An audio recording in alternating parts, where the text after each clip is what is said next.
Vamos falar sobre o Ritinha Prates aqui no programa Nossa Cidade de hoje, um pouco sobre tudo que é feito na entidade, aquilo que é prestado serviços para a comunidade, não só de Araçatuba, mas de uma referência de toda a nossa região. Eu tenho certeza que muita gente que está nos acompanhando já ouviu falar de Ritinha Prates, mas não sabe exatamente do que se trata, quem cuida, quais são as atividades que acontecem por lá. Por isso, nós estamos recebendo aqui a administradora do Ritinha Prates, que é a Daniele Grisoli, que vai falar um pouquinho sobre a entidade, sobre as ações que são feitas no dia a dia. Daniela, muito obrigado por estar aqui conosco. Eu que agradeço o convite de vocês. Como eu comentei, eu tenho certeza que muita gente que nos acompanha em casa já deve ter ouvido falar, já viu alguma ação, mas de uma forma ampla não sabe como que é o trabalho feito por vocês, por essa associação. Qual que é a finalidade do Ritinha Prates?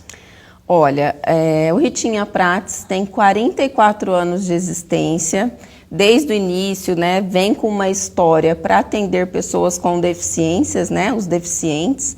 Até porque lá atrás, naquele tempo, em 1977, não havia nenhuma instituição em específico para atender essas pessoas. Então, foi um pessoal que acabou se juntando para fazer esse trabalho. E hoje nós atendemos pessoas com deficiências auditiva, física e visual, além da neurológica, que é a nossa maior especialidade. Então, na verdade, vocês começaram lá atrás de uma forma arcaica, mas para atender uma demanda que acontecia, e aos poucos vocês foram se habituando em fazer a sociedade, ajudar a sociedade como um todo. Exato, e com isso, com esse tempo, né, com todo esse desenvolvimento, a gente acabou se tornando uma referência para os 40 municípios aqui da região de Araçatuba. 40 considerando Araçatuba, né, que está sob o domínio da DRS2, que é o Departamento Regional de Saúde. Então hoje vocês, eu acho que isso é muito interessante, porque vocês estão em Araçatuba, mas atende toda uma região e são muitas cidades. Sim, são 40 municípios que nós atendemos. E quantas pessoas por dia são atendidas? E como que funciona? Porque você me explicava nos bastidores que existem alguns núcleos, vamos assim dizer, que são 3 linhas de frente que vocês acabam trabalhando. Como que funciona essas linhas de frente que vocês acabam atendendo todos os dias? Tudo começou como que a gente hoje chama de leitos de longa permanência. Hoje nós ofertamos 60 leitos, nos quais esses 60 estão com 100% de taxa de ocupação, e assim a gente sempre mantém, né? Até porque tem uma fila de espera para esse tipo de internação. Além disso, nós temos também um outro tipo de leito chamado unidade de cuidados prolongados, que é um leito onde há uma rotatividade maior e as pessoas são internadas nesses leitos para se reabilitarem. Então, são pessoas que ainda necessitam de uns cuidados um pouco mais técnicos, que não poderia ser feito em casa, mas também não precisaria ser num hospital geral. Então, essa pessoa é encaminhada para esse leito para ser reabilitada e voltar para casa. São 24 leitos nessa modalidade. Já na modalidade ambulatorial, a gente atende por mês aproximadamente um pouco mais de 500 pessoas, porque envolve a parte da visual, auditiva e física também. Então, é uma rotatividade grande de pessoas que vêm de municípios de fora, como a gente já disse, para receber o atendimento com dia e hora marcado lá no ambulatório. Mas como que funciona esse atendimento? A pessoa ela vai no Ritinho ou ela é encaminhada pelas prefeituras municipais? Como que funciona na prática isso? Todas as modalidades que nós ofertamos à população é feita uma regulação pela nossa Secretaria de Saúde. Então, sempre começa com o usuário indo à unidade básica de saúde, o médico que atende essa pessoa vai detectar a necessidade dela, se é para uma internação, se é para um atendimento ambulatorial, é feito um laudo, uma solicitação, e a Secretaria do município é responsável por encaminhar para a Secretaria de Araçatuba. E aí é a Secretaria de Araçatuba que encaminha para o Ritinha Prates para que nós possamos fazer o agendamento no caso do atendimento ambulatorial. No caso das internações, aí tem toda uma fila de espera no que a Secretaria faz a gestão desse momento de aguardar aí um leito.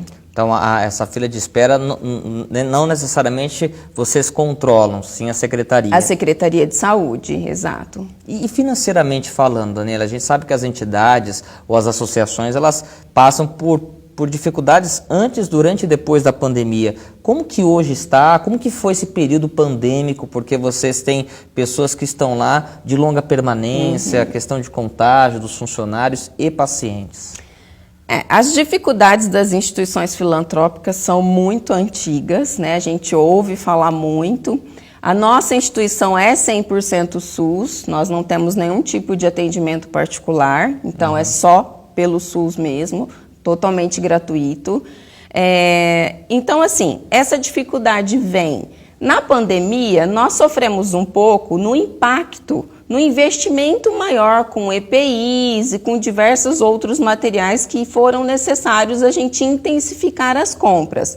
Porque, na verdade, nós não somos como um hospital geral que fez o atendimento das pessoas com o Covid, né? Então, é um pouquinho diferente, a gente não tinha nenhum atendimento. A gente costuma dizer que nós não somos porta de entrada, né? O que é diferente de um pronto-socorro, de uma Santa Casa, né? Mas não deixamos de sofrer com o impacto da pandemia. Como eu disse, os nossos custos aumentaram.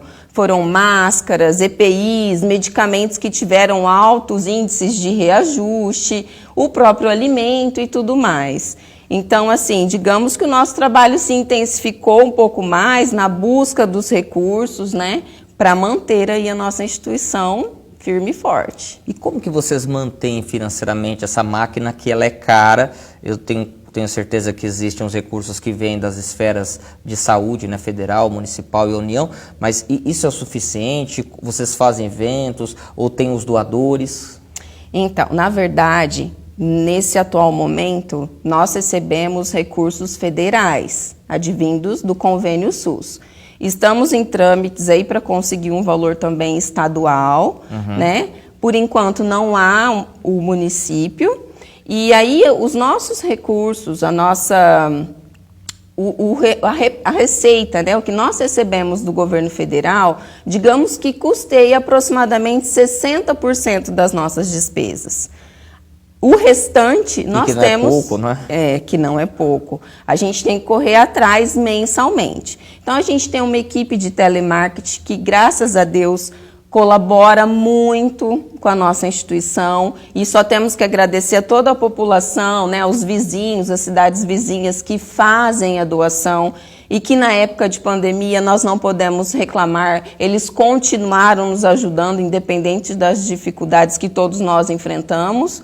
E a gente corre atrás de projetos, de instituições que custeiam projetos, emendas parlamentares e qualquer faísca que aparece por aí de possibilidade, a gente corre atrás. Porque eu fico imaginando assim, né? Você falou de 60% que é garantido, mas é quase metade do valor que vocês precisam todos os meses ou todos os dias correrem atrás, porque se uma pessoa, uma empresa, ou aquela pessoa que doa R$5 ou R$10, ou que doa R$1.000 vocês têm que suprir essa necessidade. Exato. E nós tivemos, sim, durante a pandemia, pessoas que a gente chama de contribuintes fidelizados, que desistiram de fazer as doações na época de pandemia por conta, né, da dificuldade financeira de todos. Mas, assim, a equipe toda de telemarketing fez um trabalho muito importante, né, tentando correr atrás desse prejuízo para que a gente não sofresse com esse impacto financeiro aí. E a equipe, como sempre, a gente agradece, está de parabéns e conseguiu ajudar e a nos manter firmes e fortes lá nos atendimentos. Uma reflexão que eu acho que é importante, você que está há muitos anos, né, nessa área, você acredita que tem uma lista de espera que precisaríamos ter mais ritinhas práticas aqui na nossa região para poder desafogar vocês e até mesmo atender com mais qualidade essas pessoas que buscam atendimento ou até mesmo ampliar o serviço, esse olhar do poder público para as entidades, no caso Santas Casas, vocês, asilos, enfim, eu acredito que você deva conhecer todo o circuito de outras entidades, colegas que também passam por essa dificuldade. Olha, essencialmente nos nossos leitos de longa permanência, que hoje, como eu disse, nós ofertamos 60 leitos, existe essa fila de espera e a gente tem conhecimento de diversas situações onde a pessoa que estava aguardando veio a óbito e não teve a oportunidade de ser internada para receber aqueles cuidados. Por quê? São pessoas com diagnósticos bastante específicos na neurologia, né? E como eu disse, lá atrás não havia tanto clínicas especializadas. Hoje a gente tem, mas diante do SUS, com o serviço gratuito, hoje aqui na região de Araçatuba é apenas o Ritinha Prates. A gente tem uma outra instituição que a gente conhece, que é na cidade de Tupã, que é bem parecido com esses leitos de longa permanência que nós temos. E aí o que complica também é que, assim, grande percentual dessas pessoas, por exemplo, que estão internados nesses leitos, pouco contato tem com as famílias. Então, digamos assim, que uns 80% dos nossos pacientes que hoje estão internados nesses leitos não tem vínculo familiar. Mas não tem porque esses familiares se distanciam ou por uma questão de abandono. Do trabalho? Abandono mesmo. Abandono. É uma realidade bastante triste, né? Nós que estamos lá há alguns anos trabalhando nessa área, a gente acompanha, né, que às vezes acontece da família ir, deixa o paciente lá e não volta nunca mais. E tem histórias muito tristes, né, de pessoas que estavam abandonadas na própria casa, né, sem menor condição de sobrevivência. Então é uma realidade bastante dura, bastante triste, né, e que eu costumo dizer que não é porque eu trabalho lá, porque eu conheço o trabalho, né, que é desenvolvido, não é isso. Mas as pessoas que estão lá vivem muito bem. Tanto que eles têm uma longevidade, eles vivem até muitos anos, muito mais do que se esperaria diante do diagnóstico que eles trazem com eles. As empresas que estão nos acompanhando, os empresários, eles podem ajudar de alguma forma ou de outra? A gente tem aqueles períodos do imposto de renda, não sei se ainda está nesse mês de abril para maio, para aqueles que estão nos acompanhando?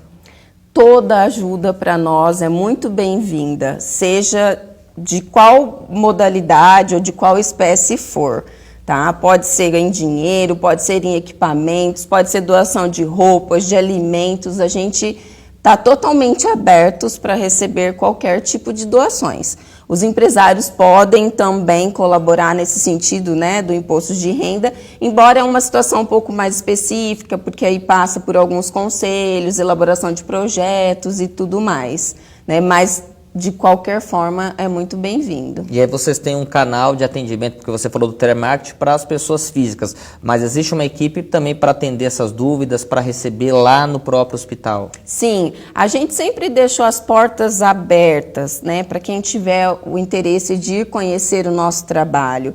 Um relato que eu ouço, assim, quase todos os dias, quando a gente recebe alguém diferente no hospital, é que ficam impressionados com a dimensão da estrutura, com a dimensão do trabalho, com os cuidados que os nossos usuários recebem lá diariamente. E a gente sempre convidou, né? Deixamos as portas abertas. A questão é que a pandemia nos restringiu um pouco, né? Porque nós tivemos que resguardar um pouquinho mais os nossos pacientes, os nossos usuários, né? Porém, graças a Deus, estamos conseguindo retomar. Então, quem quiser conhecer, pode ir conhecer, pode ir até lá. A gente oferece toda a parte de paramentação para, né, o uso da máscara, que dentro de hospital ainda é obrigatório, né, e o que for necessário para a pessoa conhecer o local. E quanto ao canal, pode estar ligando no telefone, a nossa recepcionista encaminha para a pessoa que possa tirar qualquer tipo de dúvidas. Vem uma pergunta aqui na minha cabeça, porque, por exemplo, no caso dos asilos, por exemplo, nós temos abertura de visitas. Como você comentou para nós, existem algumas pessoas que não recebem visitas porque foram abandonadas. No caso do Ritinha, vocês também têm esse espaço de visitas para familiares ou não? Grupos de igrejas, pessoas que queiram, não só financeiramente, mas levar um carinho, uma palavra, um momento com essas pessoas? Sim, com toda certeza. É totalmente aberto. Só existe a restrição de alguns horários. Por causa da pandemia, né? Não, por conta também da rotina hospitalar. Sim. Tem banho, tem horário de medicação, tem horário do almoço, horário de jantar, né? Então, existe só esse período, no período da manhã, que é das 9h30 ao meio-dia, e no período da tarde, que é das 14 às 17. está aberto para conhecer e estar lá conosco. Qualquer forma de carinho também é muito importante, né? Para essas pessoas que estão lá internadas e não têm o vínculo familiar, muitas vezes a nossa equipe acaba se constituindo a família dessa pessoa, né? Então, eu acho que afeto é bem-vindo a qualquer momento e seja de quem for. Vocês têm redes sociais, sites para as pessoas poderem entrar? Temos sim, temos o Instagram, temos o Facebook e o nosso site. Bom, Daniela, eu quero aqui agradecer a sua presença no nosso programa para poder falar um pouco sobre o Ritinha Prates, que realmente é uma entidade muito importante, muito séria, e por isso que nós fizemos questão de convidá-la. Eu acho que eu esqueci de perguntar só o endereço lá da entidade, você lembra de cabeça? Sim, é Rua Vandenkolk, 2606. O telefone é 3636-1722. E muito obrigado por estar aqui, e quero aqui mandar um abraço a todos os voluntários e funcionários lá da Associação Ritinha Prates. Eu quero aproveitar para deixar um registro, agradecer toda a nossa equipe por todo o empenho, mesmo no momento de pandemia, ninguém desistiu, todo mundo batalhou juntos, e a todos, né, que fazem um trabalho maravilhoso, a todos os contribuintes, todas as empresas, enfim, agradecemos a toda a população que inclusive é atendido lá por nós. Nós deixamos aqui um grande abraço da nossa diretoria e estamos à disposição. Muito bem, nós vamos para o intervalo, daqui a pouquinho a gente volta no programa Nossa Cidade.